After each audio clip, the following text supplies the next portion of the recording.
Hi, friends, and welcome to Module 4, where we're going to explore crises of deception. Now, last week in class, we talked about crises of skewed values. Let me tell you, they are quite related. Crises of deception often occur in organizations who have skewed values. Now, this is an interesting chapter and module to explore, I think, because it really hits home at the ethics and the morals that we've begun to talk about last week and how they actually play out in a crisis where different publics are deceived. Now, you'll see in the Lerbinger text and also in our lecture notes this week, the hallmarks of a crisis of deception really goes to the lack of transparency, the lack of truth, the malevolence behind and poor actions behind an organization. This really relates to a couple of different factors. It could be the concealment of information or the misrepresentation of information, where actually there's falsehoods or a falsehood stated by an organizations. These organizations that are deceiving their publics are often engaging in minimum and insufficient product testing if they're a product producing or a technology sort of company, where they're not doing the full course and the full range of assessment that they need to perform before actually producing or reproducing or mass selling a product or a service. They ignore negative research findings, so this could be internal, right, by different agencies, or it could be external, but they're choosing to ignore what they're finding. They may actually fake evidence, hard to believe, but it certainly happens. And they value profits oftentimes more than the safety or the health of the consumer. Some examples you're going to learn about this week in the textbook are the case of Enron, which I'm sure you know about, and the financial crisis of 2008.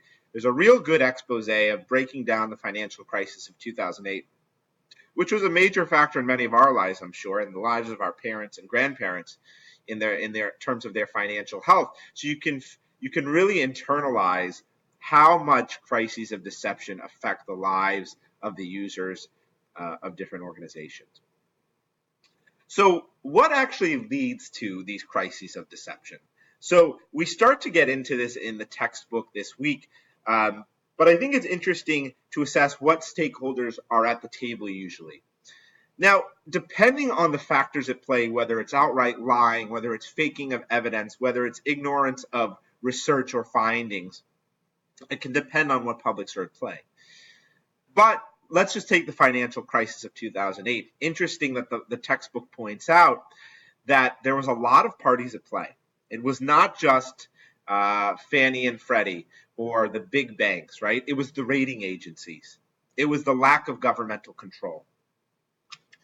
It was the media who knew about this in many cases. There were people who were outright selling low value, low rated mortgages to other companies, and they were taking bets on them, basically. The insurance companies as well.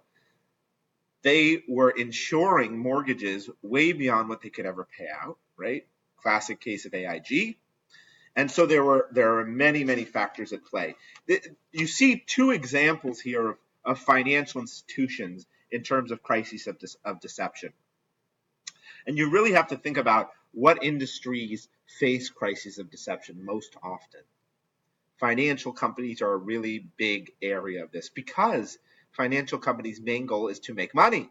Profits can often skew, right, like we talked about last week, skew human interaction and action, sadly, in our work.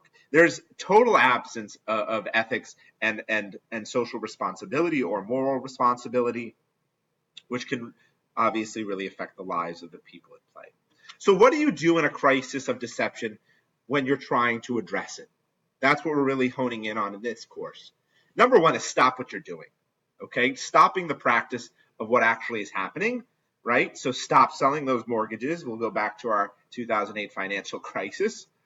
You want to do more thorough product or risk analysis, right? So they should have definitely known, an AIG company should have definitely been able to analyze the risks that they were playing with, the amount of mortgages that they potentially could have had to pay out, and they did not.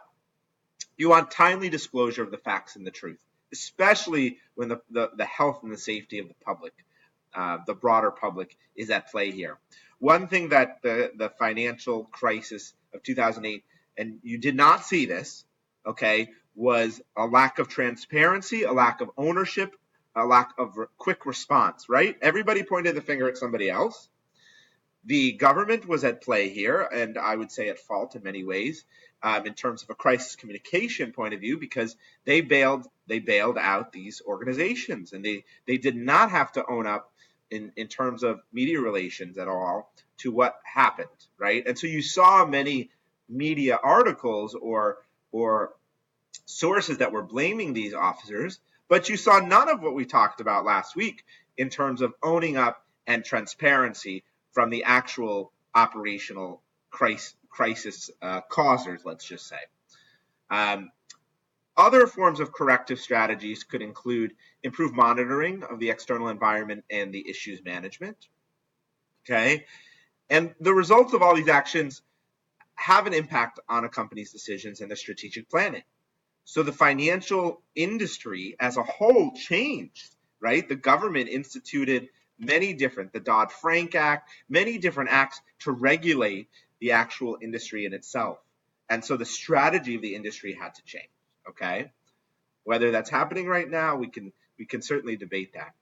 But we want to enforce the ethical standards for all of the parties at play within a company, which certainly was not happening during the financial crisis, okay? When you look at what actually happened, they were mostly defensive, and they did not apologize for the excessive risk-taking and the bankruptcy and poverty that they caused across the United States and in many people's lives. So this was a major, major problem.